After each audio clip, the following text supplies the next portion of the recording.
All right. It is 9 a.m. I am going to call this meeting of the Codington County Board of Commissioners to order. It is Tuesday, May 4th, 2021. Start with the Pledge of Allegiance. And I guess I'd also mention, I don't know, we don't have anybody online this morning, right, Luke? Alyssa's helping us out this morning, so I think I'll let her lead us in the pledge.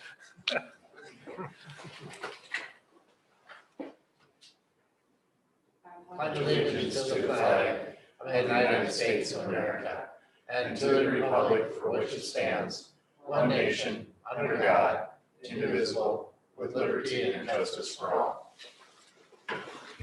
Thank you for that. If anyone has a cell phone, if they would please silence it.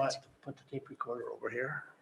Oh, she sets it in the middle. Here, this picks up better here. Okay, so if you have a cell phone, if you would silence it. Also, we are streaming live on YouTube. Item number 2, call for public comment. If individuals would like to call in, we will still allow that on any items that are not on the agenda, but something they would like to bring to our attention. The 2 phone numbers are 882-6248 and 882-6297, and those items will be handled during or addressed during the open part of our meeting. Item number 3, conflict of interest items. Are there any on the agenda for fellow commissioners? None. None. All right, item number 4, action to approve the May 4th, 2021 agenda. So moved. Motion by Van Duzen, second by Gable. All in favor say aye. Aye. Opposed, that motion carries. Item number 5, action to approve the April 27th, 2021 minutes of the Board of Codington County Commissioners. Motion by Johnson, second by Van Duzen. Any additions or corrections? Hearing none, all in favor say aye. Aye. Opposed, that motion carries. We will move on to monthly reports then, and we will start with extension.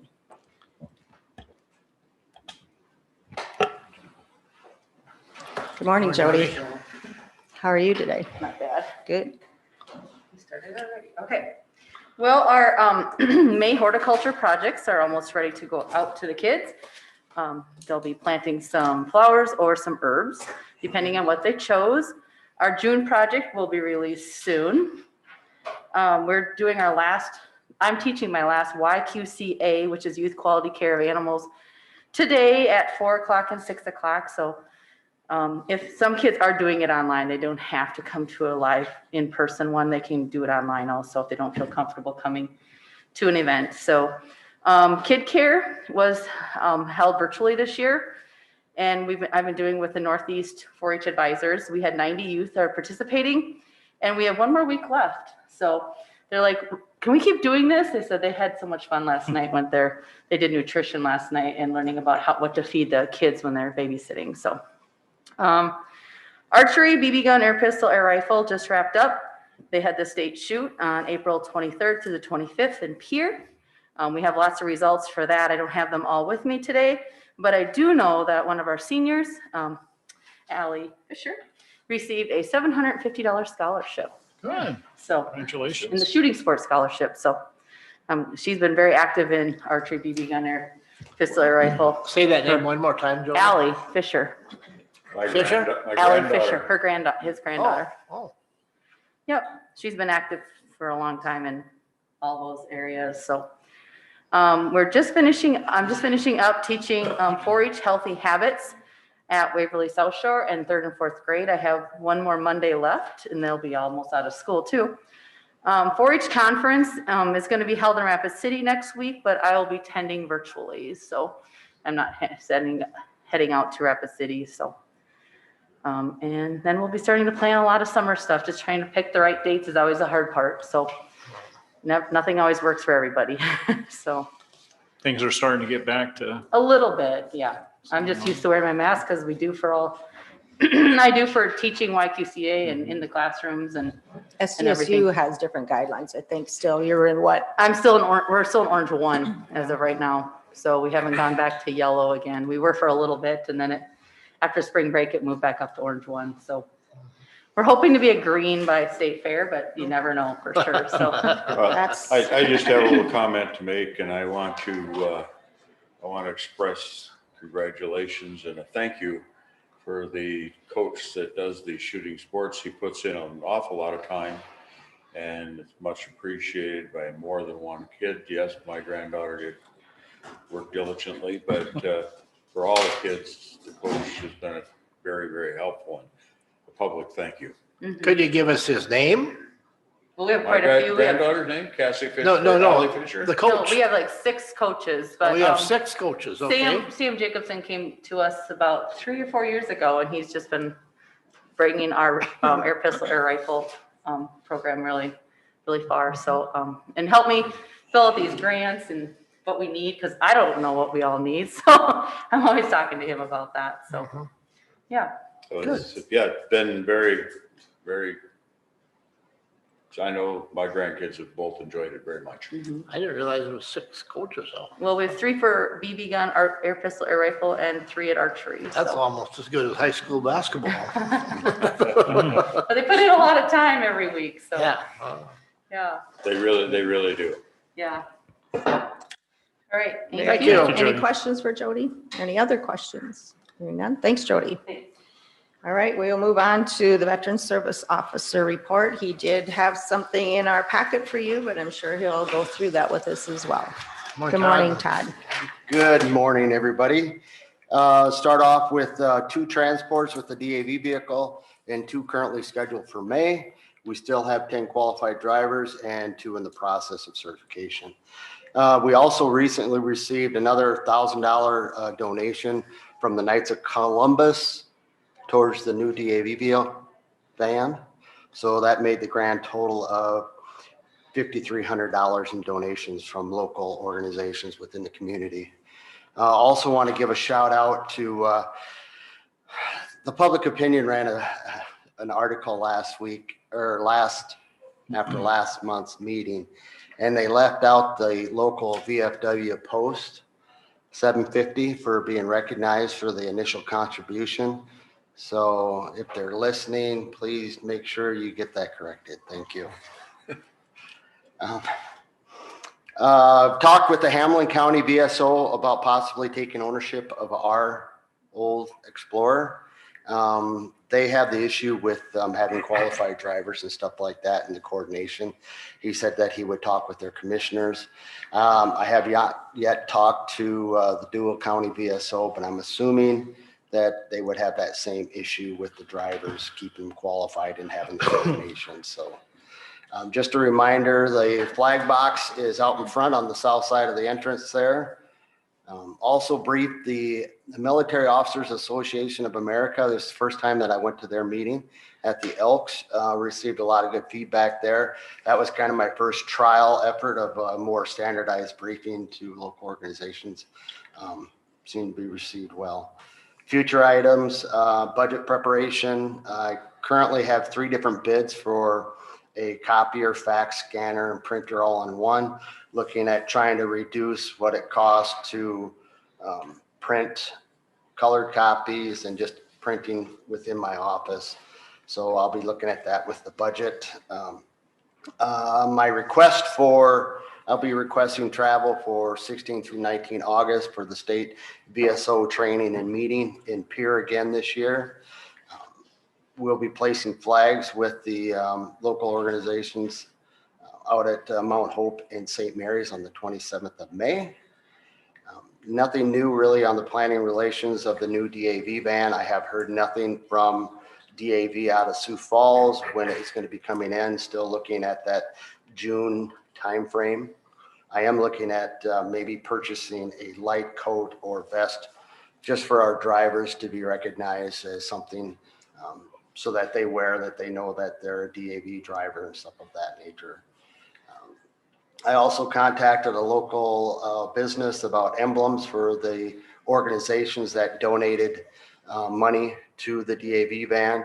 Once we get the van, they'll take a look at how it's designed and then try to incorporate those emblems into that from that standpoint.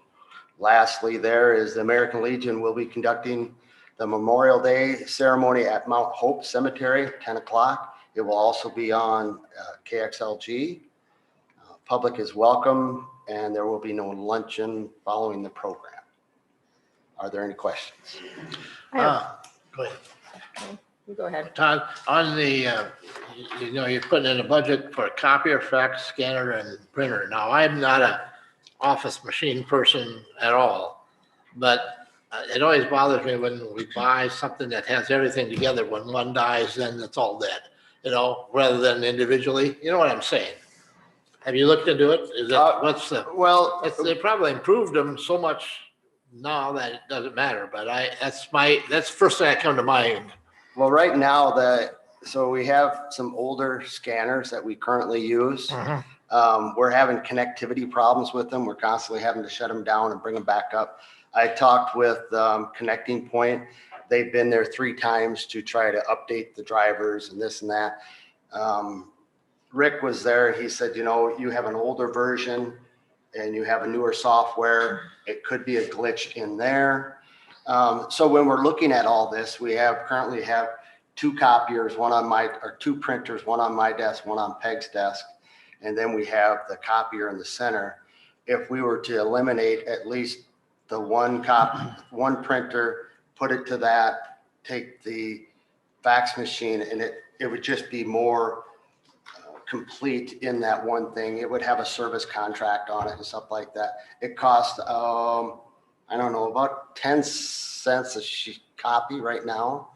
And that's kind of where they're fluctuating in there now. But for me to run my colored printer that's on my desk, to do that, it's probably about 50 cents a sheet every time that I print from that. So that's why I'm just kind of looking at different ideas, maybe to update that. I don't know if I want to get rid of the scanner that's at my desk, because that would mean I would have to get up and go scan stuff in Peg's office. So just kind of looking, this is nothing. How many copies do you make in an average month? Any idea? We average probably maybe copies about 700 to 1,000. And how many of those are color? Not very many. I've already talked with Cindy over here, and we've already ruled out the idea of getting a color copier. We would just come over here and use their copier. Okay. So we're already past that. I would probably keep my color printer in my office just so we had the capability if we wanted to print out a few of them. But it's really, if we can use theirs over here, we'll just use theirs. You can buy a scanner printer combo, pretty reasonable. Yeah. And you can print thousands of copies with a toner cartridge. I think It they doesn't run have to about, be like an inkjet, which is going to cost you more money. They're more reliable nowadays. And they too. are, yeah. So I think that's more Something to what they look at. have gotten to is Mhm. all in one. And you plan on purchasing it, not having a contract as a rental, correct? that's what Cindy Yeah. had recommended, that Yes. we just. That's buy kind of what office. we would like to go to, because we found the rentals are, in the end up being more expensive than leases, just purchasing yeah. it, so. yeah. That's a legislative audit recommendation, actually. So Mhm. So I have 2 that have service contracts, 1 that does not have a service contract Right. with it, where you pay just what you need. When did you say those contracts are up?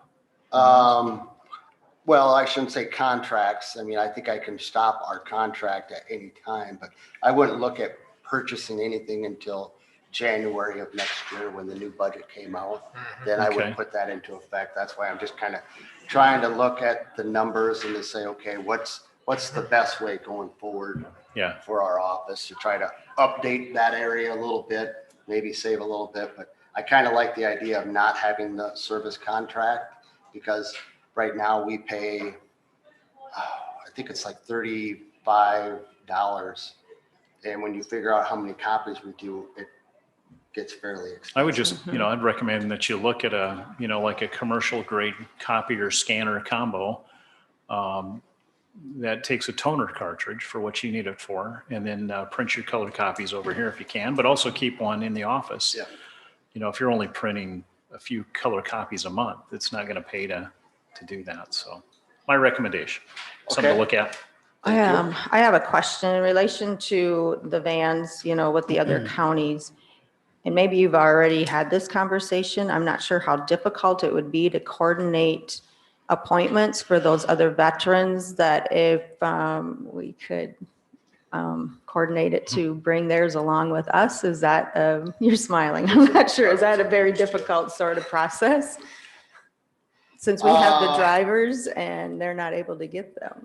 I guess, I don't know. Back door's still open. You can get out. You can escape. Just asking the question. I- If it's, you know- if it's difficult to coordinate appointments, I get that. It could very well be because, You know, I don't know. I mean, sometimes it could be possible, but I don't, Hayti would be a little out of the way, but Dual, you could swing through and you grab could. them, but And, I but then I understand. don't know if we would get into the issue of, hey, can you come to Clear Lake, pick somebody up and then bring them back to Watertown? Oh, You Well, know, they if can it was use- going to Sioux Falls all the time, it's a possibility. And that's when I talked to Dave down in Hamlin. He said that he had somebody at Esteline that needed to get to Sioux Falls. And I said, well, we don't have anybody going that day. mhm. He says, oh, okay. But I said, I'm not saying that we can't do it. It just kind of becomes my drivers, how much they want to drive and Availability. stuff from that standpoint. Yeah, It's not that it's not doable. And I didn't put this in my notes, but I did talk with Terry Hoffman, sent me a thing, and they're looking at starting up that grant. mhm. So I left a message with him. I just haven't gotten back in touch with him again. If that would be something that they might be going after. Yep. From And that I was going to mention that for those that wouldn't coordinate and be on the same day as us, obviously, we aren't going to make extra trips just for Oh. that purpose. I was just thinking if it's a day that we're going and they can coordinate it, possibly then. But I Maybe was there's going to a- mention transit might be an option for them to contact Yeah. to make those trips. Specific pickup location or something like that.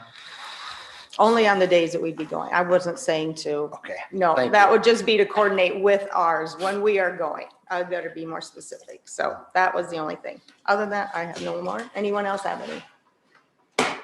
Have a good day. Thank you. Thank you, Todd. Thanks, Todd. All right.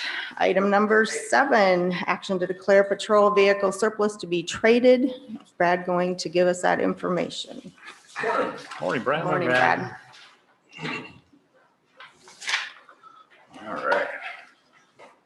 Actually, just kind of want to first start out by throwing out there, if you guys see a correctional officer out and about this week, make sure you throw your thanks out there because it is National Correctional Officers Week. And oftentimes that week kind of gets lost in the hype of Go Blue Week, which is next week. So make sure you thank your correctional officers this week. Definitely. All right, we'll dive into our trades here. I have 3 vehicles that I'm looking to trade in. We just ordered a few months ago 2 pickups for patrol vehicles, and it's time to get rid of a few vehicles. So I got some prices from Watertown Ford on trade-in. We got for a 2013 Ford Interceptor police vehicle, we got a $6,000 amount there. 2015 Ford Police Interceptor, $7,000. And for the 2009 Chevy Impala, we got $1,500 quoted to us. Make a Looking to motion. trade those in. I'll make a motion to declare these vehicles surplus. And for trade-in. Second the motion. Motion by Gable, second by Van Duzen. Any other comments or questions for Brad? Hearing none. All in favor, say aye. Aye. Opposed? Motion carries. All right, item number 8, action to hire a full-time criminal support coordinator to fill an upcoming vacancy. We have a person that's going to be retiring after 23 years of service here in our office, Kathy Young, retiring end of June. So I guess I'd like to just kind of get the process started in replacing her and be able to take some time to open, to share that with everybody. So it's out there. The hiring process takes a little bit of time, so I'd like to be able to get that process going so it's a smooth transition when she does retire. I'll make the motion to hire a full-time Second. support coordinator. All right, motion by Gable, second by Johnson. Any other comments, questions?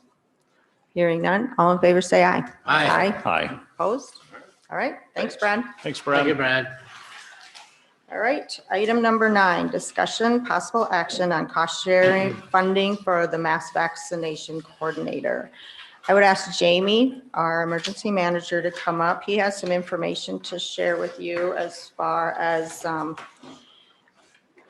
some of the expenses the county has incurred during this process. Good morning. Morning, Hi, Jamie. Jamie. A couple weeks back, I was contacted by one of our local pod managers on a contract proposal that was drafted. for our local task force that has been established. The history typically of the pod, dating back years ago, 15, 20 years ago, maybe 2005, I believe, we've had the same consulting services provided. An organization representing our local jurisdictional area, which entails 4 counties. That was the contract that was proposed to me this last October, which carried my personal name. I did ask the state to rewrite that contract to come back to me, to the county as a whole. There is still nothing that has ever been addressed by that out of the Preparedness and Health and Preparation Office of the Department of Health. With that being said, the consulting services for this, what was restructured and reorganized was a local Codington and Watertown community setting to perform mass vaccinations events on behalf of Prairie Lakes. So all current funding is currently going through Prairie Lakes Healthcare System on behalf of the state of South Dakota. I was informed by our pod manager, like I started with, that we had a draft proposal that was written to us as the new structured team, COVID Task Force Mass Vaccination Event, using this pod type concept. So here we sit today. Nothing was ever signed or documented that we were going to hire this consultant on this proposal. So what's been asked by the city and Prairie Lakes is that we're looking at the possibility of equalizing or equal cost share of this $20,000 contract that was proposed, drafted for us.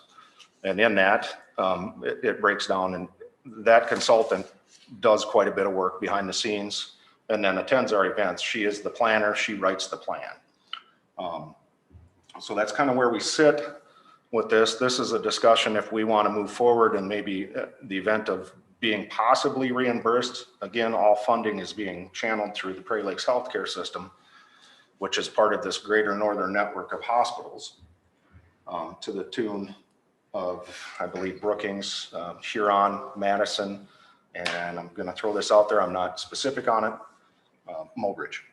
So that money is all being allocated to Prairie Lakes on their behalf, and that gets channeled out to these others to provide these mass vaccination events. Currently, there's, I believe it was about a month ago, it was announced that there's 16 million coming into the state of South Dakota. Now, the pod manager and I reached out to a Department of Health representative claiming that these are all expenses that qualify for reimbursement. And I think the question and the discussion that we're trying to allocate today is, do we want to be part of cost sharing in thirds of this $20,000 contract with the consultant in the efforts that we've provided? With that said, we have been, on our behalf, on the county side, we keep track of this whole event on a salamander tracking system provided by the state, just like a normal disaster. Breaking that down in what we've provided as the county as a whole, including wages, like a normal disaster is how we broke this down on a county involvement side. Our expenditures are going to be quite large, whether these are reimbursable or not. You know, the rent of the expo on a normal basis. And then all of the county employees that are involved, including 2 outside emergency managers that are typically involved in a normal pod setting. We've used our county employees quite largely. Prairie Lakes has used them. They've done a great job of supporting this as well, and along with the city and everybody that's involved.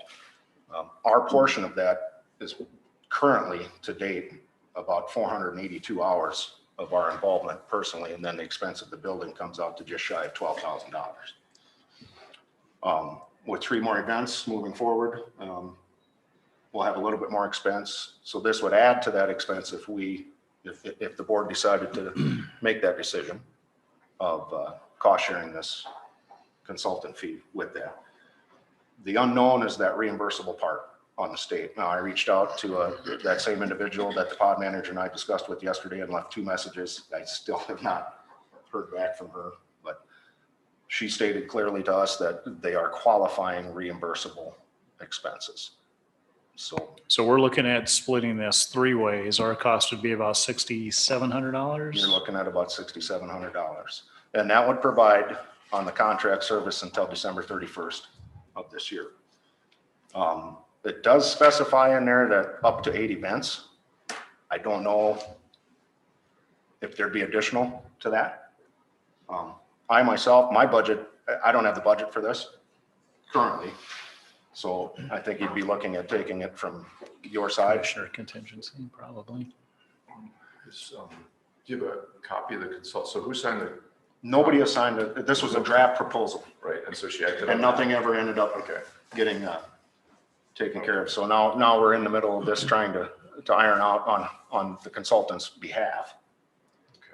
She's currently not being paid. She's basically volunteering her service. But previous history, she has every bit of experience and has written these plans and executed even after action reports on our behalf on a normal setting.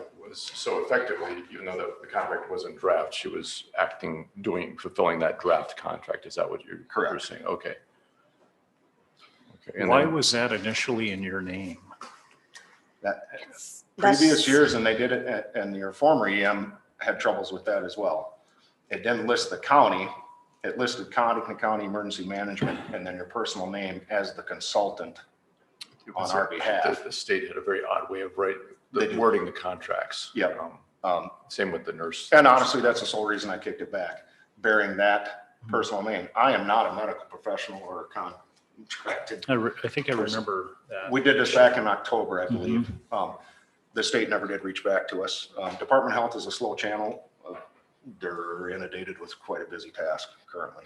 Tell me one more time, a third, okay, who are the other 2 parties? That would be split between the city of Watertown, Codington County, and Prairie Lakes Healthcare And System. Prairie Lakes Hospital. And they're getting the funding. So I don't know if we'd write an MOU or if we would bill Prairie Lakes or Prairie Lakes is going to contact us. And I have no problem with it, but you said it's gonna cover a region Previously. Previously. previously, but this is a new This is kind concept. of, this Okay. is a different. This is for our animal. local This is pod. for our local mass vaccination Yep. event. Right. Okay, So any The of the, state will not reimburse city or county. They'll reimburse the hospital. Well, correction. They are providing the funding to the hospital. Mhm. We would seek reimbursement Through the hospital. through the hospital because they are Right. currently the funding system of the mass vaccination events on behalf of the state of South Dakota. I don't have any problem with it at all. I Which think is what gonna I'd be like about to see is 60. some hard numbers, you know, if There- you see a contract, bring the contract back to us so we can act on it. there are no guarantees of reimbursement, just so you understand that. We Yeah. don't know if we will be reimbursed on this Will and we get all reimbursement? That's the unknown, Mhm. where we sit with the state and Prairie Lakes. so, I think we could, go ahead, Lee. I was just gonna say, just like Myron, that I think it'd be good to see the contract again. I remember glancing at it a while ago, but it might be good to see that again. What did you say our physical involvement in this was already? Primarily in a normal pod setting. I'm the logistical chief, part of that planning and annex in that. So we're providing the building and the staffing out of my emergency management office, all the way down to, other county employees as far as maintenance, structure and things like that. And so as far as the 3 events that have been held previously, 6 or 6 currently. Yep. 6 currently, how much are we, out of your budget, are you figuring those 6 cost the county? Yeah, currently about $11,800 and some dollars. No, there's Does that 3, include- that does not include the 3 this week, May 13th and May 20th as we finish out. That's just as of. So we speak. that is a to date.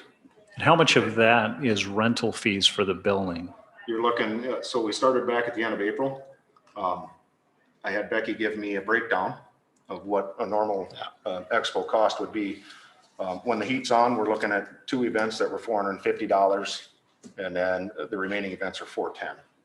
And that's providing us secured internet, the building of 1 expo. We've downsized it. The first 2 events were very, very well attended when they rolled out in this phase 1E, phase 1D side. Prairie Lakes really did an excellent job of getting that 65 and older generation vaccinated to the tune of 80, or 90%. But now things have slowed down quite a bit. I think we're in that generational gap. And people that wanted the vaccine have come forth and got their vaccine, but it'll still continue on. With that said, we're also looking at the approval of, from the CDC moving forward, the challenge of getting our school kids vaccinated possibly before this fall, before returning back to school.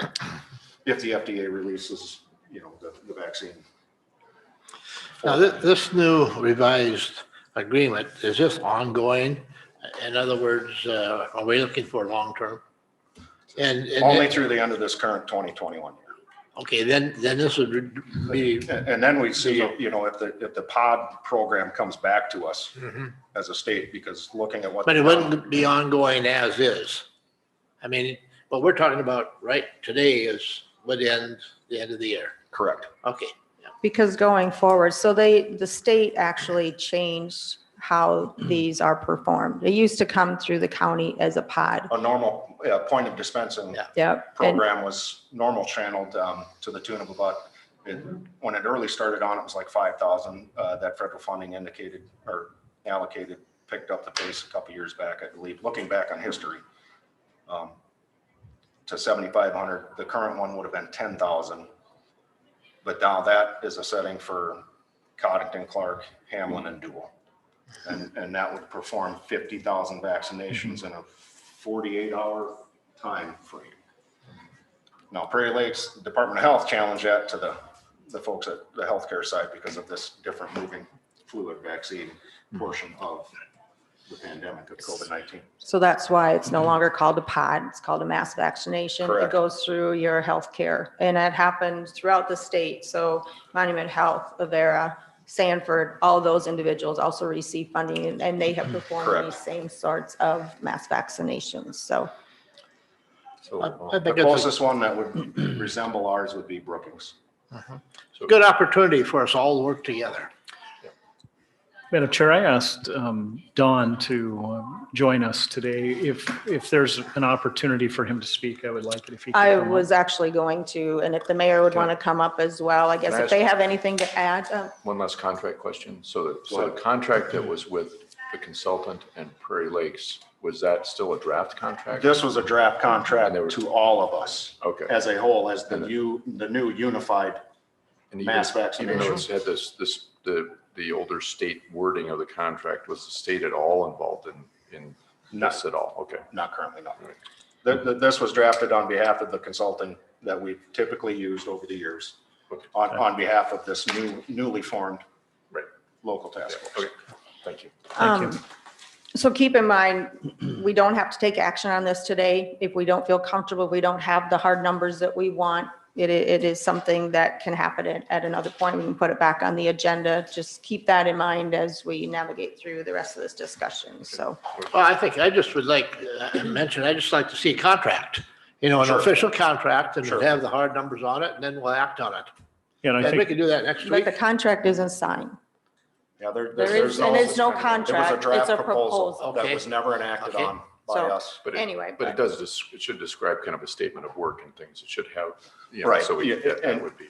It does break down to pod meetings and planning, broken down to $6,000 of fees. Pod activations up to 8 would be 12,000, and then an after action report of $2,000 after all of this is said and done.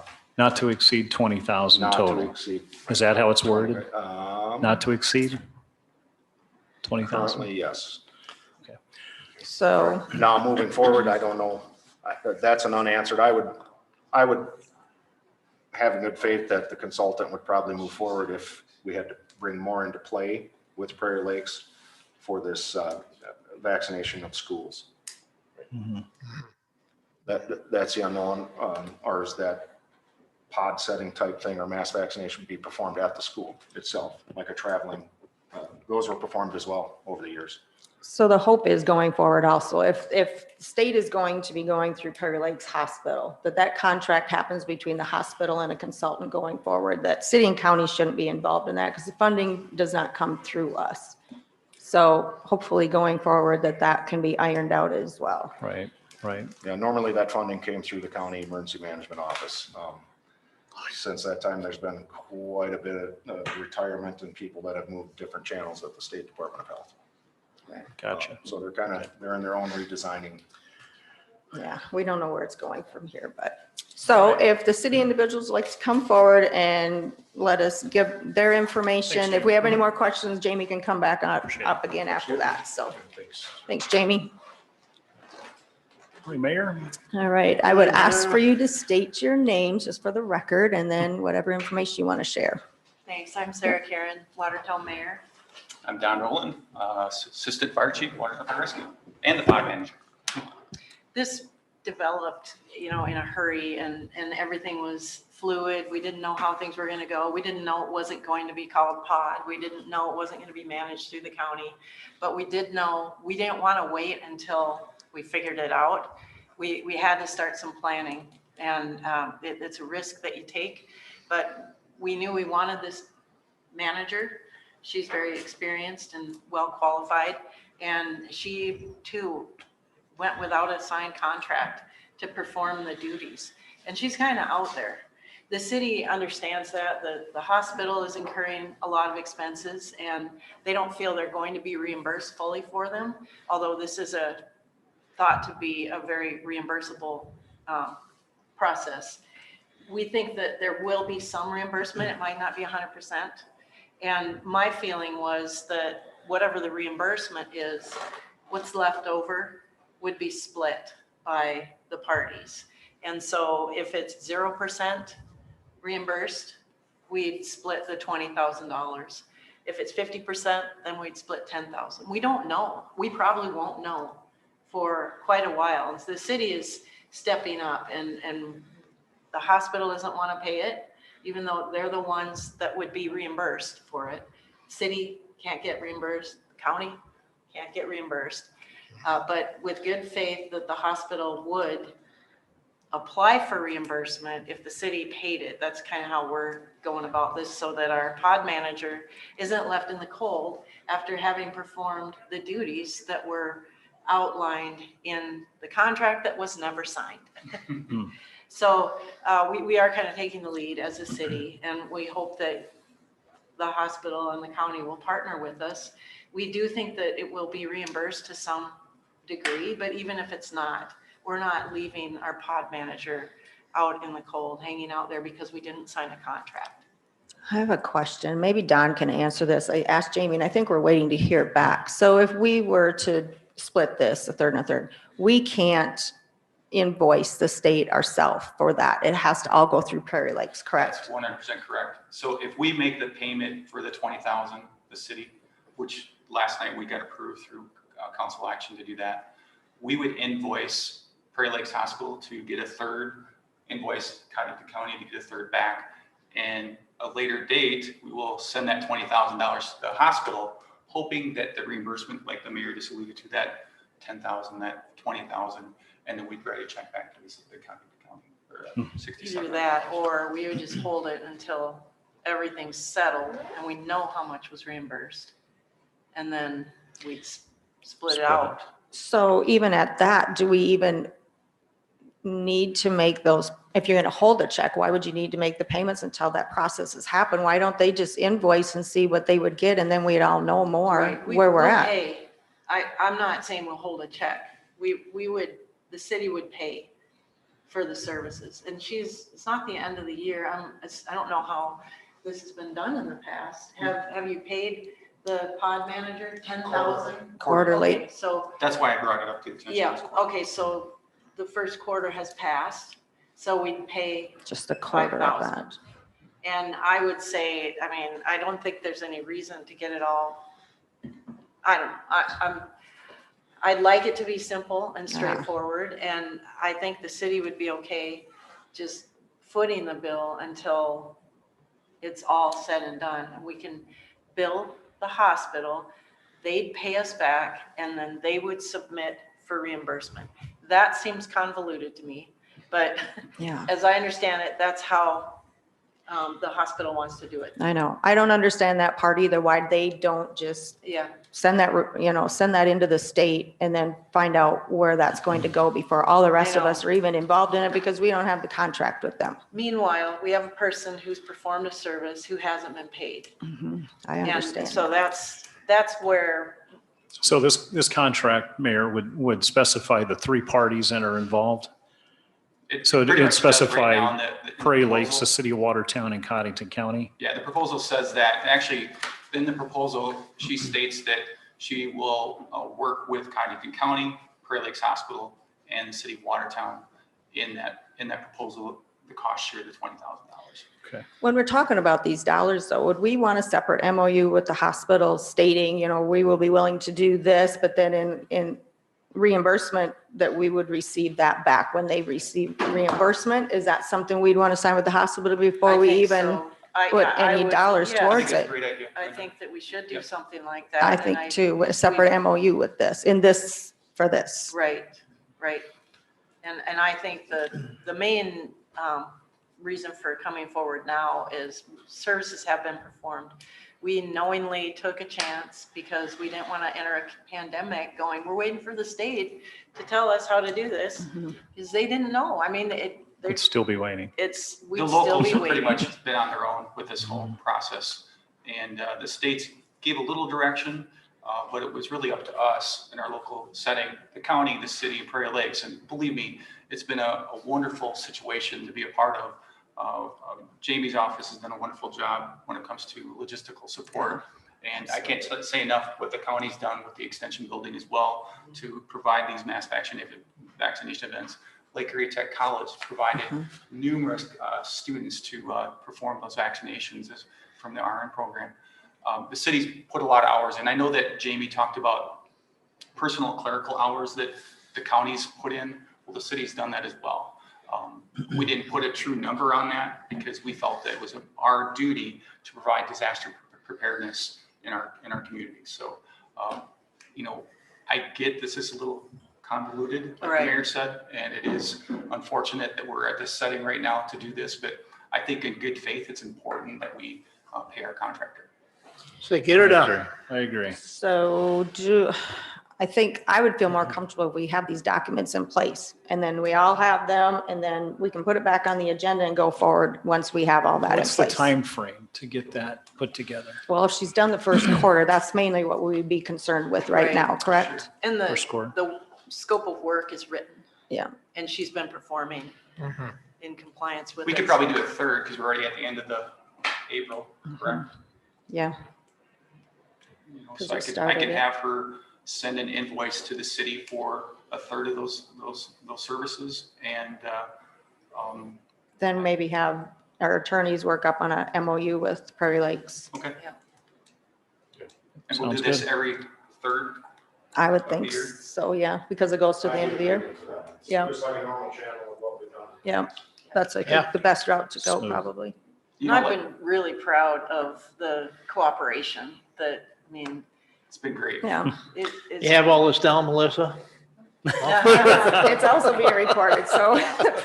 Well, we didn't Do you really remember know going showing into him? this thing, what kind of a response we were going to have and how this was all going to work, because there were so many different elements and key parts of this plan that had to come together and work. And if this is the biggest hiccup, I think we're doing okay. I commend the folks out there at that mass vaccination clinic. I've been out there several times and walked through just to see how the operation was working. It's fantastic out there. The guys and gals do a fantastic job. So thank you. They do. It's a That great was- service. Thank you guys too. I was out there on It's the first. reassuring that we and live in a community where we can do Yeah, this. Brenda It worked was- it all day. I did. I worked that first day and that Yeah. was quite the operation to be part of and watch, and If you think about it, it's we have great. 11,000 people vaccinated in our county, which represents about 55 to 56% of those that can be vaccinated 16 and above. I appreciate that Jamie shared something about the opportunity of vaccinating 12-year-olds to 16s that are going to be coming up. Mhm. And I did talk to Joanne, our consultant this morning, a little bit about it. And she stated that she will be there for every bit of it to the end. That's great. So, all right, Fantastic. well, when we get all these documents in place, we'll put it back on the agenda and then we'll know exactly where we're at and how to move forward. Thank So, you. Final word is get your shots. Yeah. Yes. Get we them, need to do that. get vaccinated. Yes. All Life right. can be normal again, right? Right. Yeah, thank you for Thank coming. you. Thank Thanks you. for coming. Jamie, do you have anything more to add? Thanks. Okay, all right, so we just won't take action today. We will put it back on the agenda when we get all that in place, and we will make sure you get that proposal as well, the original one. All right, well, yeah, item number 10, discussion possible action to pass a resolution to enact a ban on open burning. Where are we at, Jamie? Currently, today, in the next couple of days, we are in the good and the moderate category as far as the grassland fire index is concerned. I don't know if all of you, I did email you folks, the state meteorologist out of the west side of the state, the outlook for summer for wildland, looking dry and hot. So I think we better keep things on tab as far as agenda pertaining burn ban, just in case. There's quite a bit of burning going on out in the country. There is. I'm surprised. Yesterday or the day before, as windy as it was, I think I saw 3 fires out in my direction. And there were a couple of responses. Yeah. Just over this Yeah, weekend. there's a lot of people burning. On some things. One was a controlled burn. I do believe the wind on Saturday, it reignited. They all got start into out some as trees. controlled burns, though, don't So- they? Yeah. I guess I've mentioned it before, if they're going to do a controlled burn, please call them in. How are we doing on that note? Are individuals calling these in, or are we still having? I You don't know, on our end, the dispatch communication center, typically, the sheriff's office sometimes is called, and I do believe the fire department is contacted by some outside public that they're going to be doing a controlled burn. Same with our county fire departments. And I know some of them have put off some prescribed burning just due to the conditions, and nothing is ever on the volunteer basis of this. They haven't had a win on a weekend to perform these large prescribed burns. So they're getting tabled possibly probably till next year. And that's on FSA and, bigger, larger Right. prescribed burns. But futuristically, listening to Darren Claybo out of that west side, and I brought that to you a couple weeks ago, there's 33% greater chances of seasonably very warm temperatures and precipitation shows active, but not. I mean, been kind of hit and miss on the National Weather Service this year again, but they've updated technology. I think they're getting used to it and moving forward. But I don't see any need currently for any ban. But But if you are going to burn, contact the dispatch center, our local 882-6210. Yep, our local Let 'em know. communication center and advise them and have a plan, advise them what they're burning. Their location is probably the biggest scenario of this. We get a lot of drive-by 911 calls from what I'm told on the That's what the 911 problem Community is. Advisory Board. And those end up being false calls, and that costs money on fire departments, volunteers, paid staff. Well, And they turn around and get out there and there's an apology of, I should have called that in. I believe though, and Don maybe can speak to this if he wants to come forward, if they do not call in a controlled burn and they receive a call, you have to respond. Is that correct? And then do you have to put that fire out? That's right. And, Brenda, when we get contacted for a controlled burn, we get out there, generally what will happen, we arrive on scene. If it looks to be something that could be a nuisance, we're going to put it out. If it's not going to be put out right away, it has to be watched by that owner until it does go out. And Jamie's correct. We do go on numerous controlled burns as well every month. But I can tell you that we actually track this from a records data management standpoint at the department. Actually, we get it through dispatch. And we go on, we don't go on. We have about 50 to 60 controlled burns a month in Codington County, which is quite alarming. I didn't realize it was that many. And so be it. I'm fine with folks that need to get that done because they do prescribe burning for field work or whatever it may be, burning their garbage. But do it in a safe manner is really what we're looking for. And that said, I feel pretty confident, like JV just said. I know that we talked to the area, other fire chiefs in the community as well about dry season. And it looks pretty good over the last couple weeks. And I think it's moving forward. Everything's greening up a little bit. So I think we feel pretty confident that we're going to be pretty safe. Good. Fantastic. There's still a lot of dry brush underneath the wet stuff on the surface. There is. The main thing is just please call them controlled burns in And It as part of that makes- is the planning with communication. mitigation. Advise that you are Mhm. burning where you're at, your location, but then also return that phone call as a courtesy to say When that it's done. prescribed burning is done. And if you're Control within burn. 2 miles roughly of city limits, what'll happen is our fire marshal will go out and actually look at where you're going to burn, just so there's no hydrocarbons or anything that's not supposed to be burned. There is an ordinance, a state ordinance out there that you can look at to make sure that you are doing the right thing. You know, obviously it's Class 8 combustible materials that we can burn. If you're within that, you have to get a permit or something to burn. Absolutely correct, Brenda. Yes. Right. You'll have to Within get a those 2 permit miles. From the fire marshal, yep. So, Because obviously we're talking about wind direction, smoke coming into the city.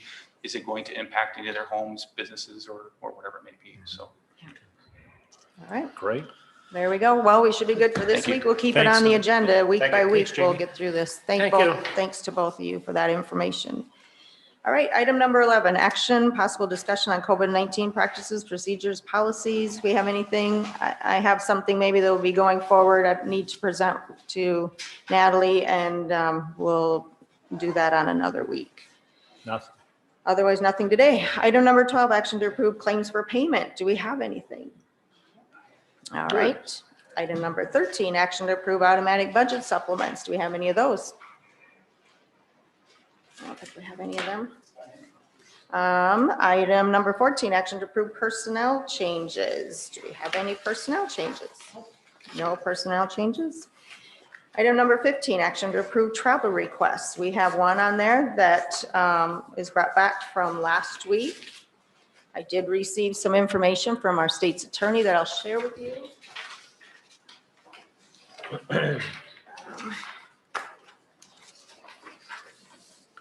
And we touched base.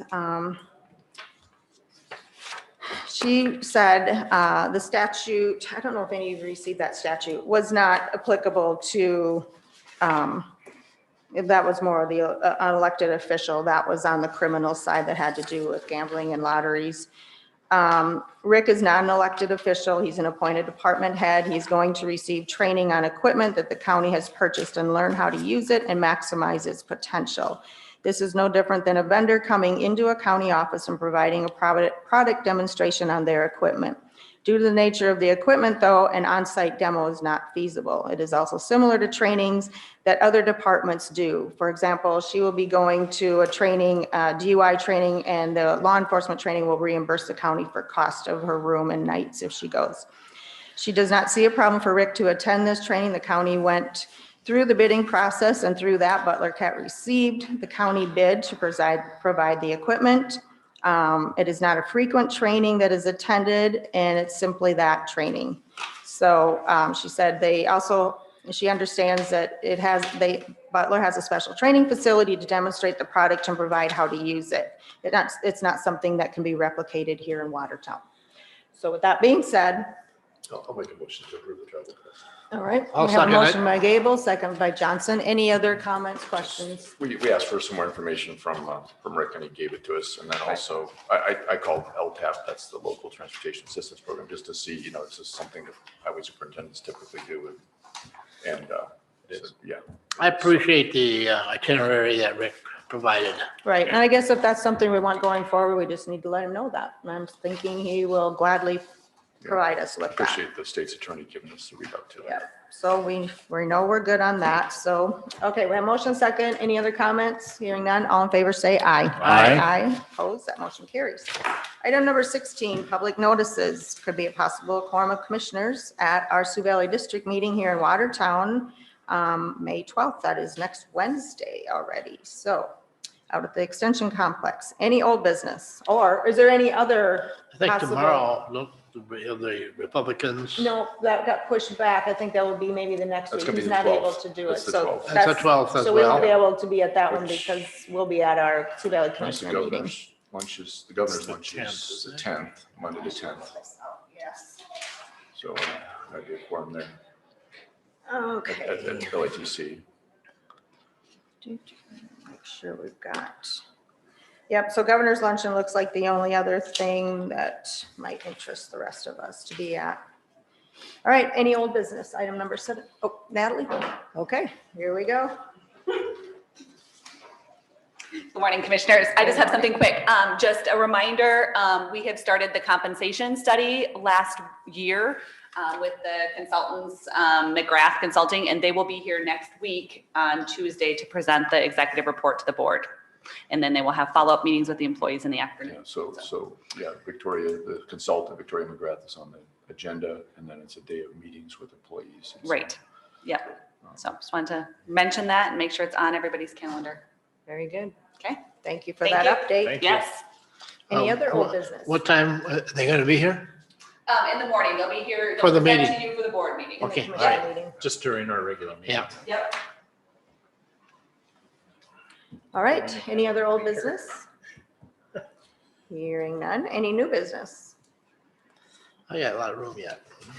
All right, is there anything for the open? I will just let the rest of you know that this was brought into the office and dropped off. I don't know if they intended it for the open. I will pass it around and let you read it. It's in regards to ordinance 72. So it's quite lengthy. I won't read it, but just to let it be noted that, and I don't know if they meant it to be part of our open discussion. So they were not here in attendance. So this is the letter I will pass around. Any other? There's a community transit thank you note in our Yep. packet. That's true. Thanks for. Just once again, I know that the sheriff brought this up when he was up here earlier, but thank you very much to the jail staff, corrections officers. It's National Correction Officer Appreciation Week, so if you see those folks, tell them thank you. Otherwise, maybe stop over and say hi to them and everything. But it's a hardworking group. But all the years that I worked at the police department, I think every time I had to bring somebody in, I don't think I ever saw anybody sitting down over there. They're always running around, so doing things. So taking care of people. It's like a city inside the facility. So thank them if you see them. And Can I just Thank you. piggyback on something? Yes. So since Commissioner Van Duzen is a police officer, so you had an appreciation for what these guys did as the, coming to this job as a county commissioner. It was really eye-opening. I don't think people realize that what a jail staff has to do, and you're dealing with a lot of people in very stressful times of their lives when they're being arrested, they're in jail.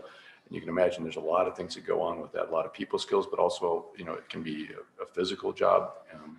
And it's just hard work, and it's in a place that a lot of people just wouldn't typically want to work, but it's a much needed work for our community. I had a chance to visit with Matt, who's the chief jailer over there, and Maria both. And I asked him about some specific times that they remember while serving in that capacity. And both of them shared stories about lives that the staff over there has touched and changed. And, a lot of times we think, oh, people, they're in jail and we're just going to put them in a jail cell and let them do their time. And when they get out, they're on their own. But really, our jail staff acts as counselors over there a lot of times. They have to put that counselor hat on and help these folks through that. So I just want to say thank you to them. And I think that they all do a great job over there. A little recognition, but it goes a long ways. So Right. Thank you. It's always a lot of things that go on behind the scenes that nobody ever really realizes that. One other thing that this past week, Brenda and I attended a meeting, and I don't know what the official title of it. It's the Lake Compesca Water project. Purification and Water Yeah. Development. And anyway, just to let you know what is going on there, a few years ago, they started a study on trying to remove phosphorus from the lake. And it was really on a small basis. And I actually had an opportunity on a couple of different occasions to actually go out and observe the process and see how it was working and so on. And at this point in time, what the proposal is to, I guess, that was a little bonfire. Now they want a forest fire. They want to build it up and bring in some commercial operation to remove a lot of phosphorus. In other words, to help really clean the lake up. This is a project. It's in the $4 million range, and And it's something that they feel is achievable as a lake group and as a city and county and so on, if we all work together. They did mention the Mahoney Creek Dam, but they said that that's probably a project that is way, way over the head in it. And that involves a lot of federal, state, and a lot of other things. And probably it may not happen. But this is a project that they could at least clean the water up. They're not going to get rid of any of the silt that's in the lake. By doing this, they'll just clean the water up. And so maybe down the road here, we'll be getting a proposal and request from this group to look for some funds to help this process go forward, just so people know what's going on. Right. I think there was some conversations that happened about, some of them would like to see the lake to be dredged, you know, because they want it to be deeper. So I'm not sure, yeah, it's hard to say where it's going to go, but this was, they thought the lower hanging fruit to maybe do first, so. And since you mentioned the lake, I'd like to bring up just one more thing with the lake. Zebra mussels are a big problem in our lakes, and there's 3 area lakes that have been infested with zebra mussels, Kempesca being one of them now. So folks, if you're out boating and you're taking advantage of the lakes in the county or the region, make sure and pull those plugs and spray off your boats and do your part to try and prevent the spread of that. It's probably inevitable that it's going to happen, but if we can slow it down, that's going to be critical, I think, in helping preserve. So yeah, I hate the idea of thinking about zebra mussels in our lake, but it's a reality and now we've got to deal with it. So if we can keep them from spreading, let's try and do that. They talked about that issue as well, and it's, once they're there, I think it's very difficult to get rid of them. All right, anything else for the open? All right, any need for executive session? I think, yep. I Move think to we're good adjourn. on that. Motion by Johnson. Second. Second by Van Duzen. All in favor, say aye. Aye. Aye. Opposed? We are adjourned. Thanks, everyone.